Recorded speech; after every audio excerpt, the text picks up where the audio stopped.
Welcome back to the channel. Thank you so much for being here. Appreciate all your support. Shout out to all of you. We have finally hit that 14,900 number, the one we were 4 subscribers short of when the season ended before we dropped all the way down to about 14,700 back up there. So I thank you all from the bottom of my heart. The support, I really love it. I appreciate it.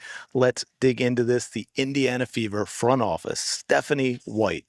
Methany White, just a harmless nickname in fun, might actually be true because they might all be on drugs, as you can see here. Welcome, Shitori Walker Kimbrough. Yes, another short guard signed to the Indiana Fever. They are collecting short guards the way they collect gold coins in their favorite RPG. This is absolutely ridiculous. And here is why the thumbnail and title look the way they do.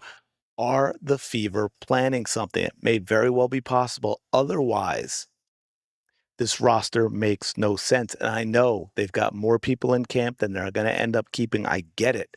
But all of them are guards. Half of this roster, guards, short ones too. What is happening with the Indiana Fever? But let's talk a little bit about Shitori because I want to do this because this is typical of the mindset that we've seen with this failed front office. Shitori is a versatile guard who adds depth to our backcourt rotation, said Fever COO and General Manager Amber Cox. She's a proven veteran in our league who brings a championship mindset and experience both on and off the court. There it is. They love that. More than basketball players who can actually produce on the court, who actually fit into the team in terms of team chemistry, who fit a role on the roster. Championship experience. Forget the fact that everyone has won their first championship with no experience winning championships. It is not necessary. Some players might need it, although I think it's more of a veteran thing and going through things, but there are young players who simply don't. They simply have that mentality. Michael Jordan, Kobe Bryant, these, I've mentioned them a lot. Caitlin Clark, I think people say, oh, she didn't. Well, what she did is overachieve and done far more with less than everybody else. And by the way, 3 gold medals. We keep forgetting about that. One of them for the U19 team, World Cup gold medal, and MVP of the tournament. Caitlin Clark's mentality without a WNBA championship is just fine. If her teammates had some of it, they might do better. Oh my gosh. So Story was drafted 6 in 2017, 9 years of experience, won the 2019 WNBA championship with the Mystics with, Misha Hines Allen as well was on that team. Then she's moved around a bit.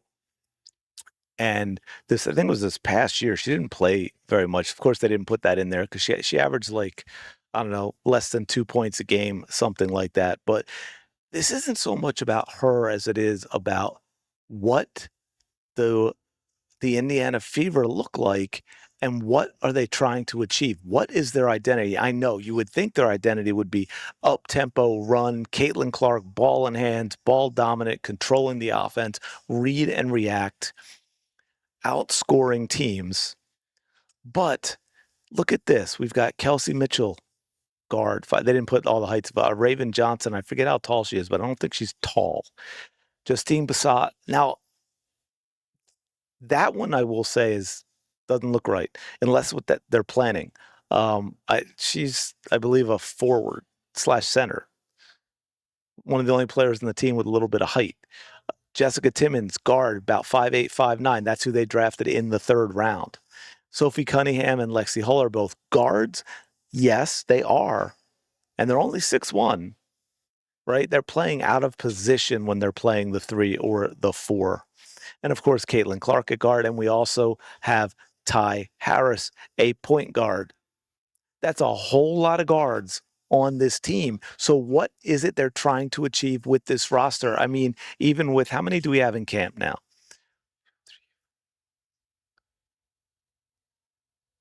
Well, no, they've got other players in here. That's why I think they've got a total of, I think this makes 14 maybe plus two development players, which I believe are both guards as well, if I'm not mistaken. So what are the Fever planning? Now, if this was, I know you're probably also tired of hearing this, but he's one of the greatest GMs in the game. He just happens to be for one of my teams, and that is Howie Roseman. If Howie Roseman was doing this, all Eagles fans, we'd all just be thinking, okay, we trust Howie Roseman. He has deals coming, whether it's one deal, multiple deals. He's going to be doing something because otherwise this does not make sense, right? He's compiling. In fact, I'll give you a great example. We have an absolutely stacked roster of wide receivers right now, good wide receivers, amidst a whole lot of hoopla and rumors created by a reporter who was just fired because she was doing things she shouldn't be doing with a coach for a team for which she's trying to get our receiver traded to. But that's another story for another time. Oh my God. I've been covering that one on my Philly channel, and it is wild. But anyway, so the point being, a lot of people are thinking that's leverage because Howie is going to eventually trade AJ Brown. Or it could be leverage to trade for a need that we have at another position. The problem is nothing about the Indiana Fever organization and that front office and that coach that tells me they play this kind of chess. People are starting to wonder what. Now, I've talked multiple times about this idea of signing Kelsey Mitchell and trading her. Now, unless there's something I'm missing in terms of the loophole, right? They've already signed her. She is under contract. So I believe that she can be traded with her contract intact. Like I think, it was, if you core a player and then trade them, they can't get the super max. They can only get the max, but it's a multi-year deal. But now she's signed, right? And I know that seems like maybe it's kind of a loophole, but let me know in the comments below because I'm not completely sure about that. But she signed, she was just cored before, but now she is actually signed, right? Like that's I don't know. But it's still a possibility. We're seeing like Mick Talks Hoops put this out here about, hey, are they looking to trade Kelsey or Caitlin? This is not sorry about that. I always get that button. This is not the first one of this that I've seen. And people are like, hey, KK turned into Kevin Durant overnight. Just wait for the big reveal. KM praying it's Caitlin because I don't trust these clowns with my GOAT.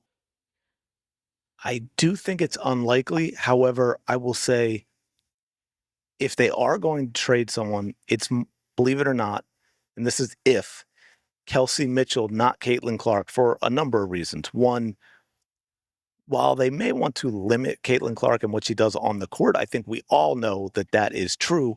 They still want to cash the checks. They still want the people in the seats. They still want the people watching on TV. They still want all of the national games. If Clark leaves, that all disappears.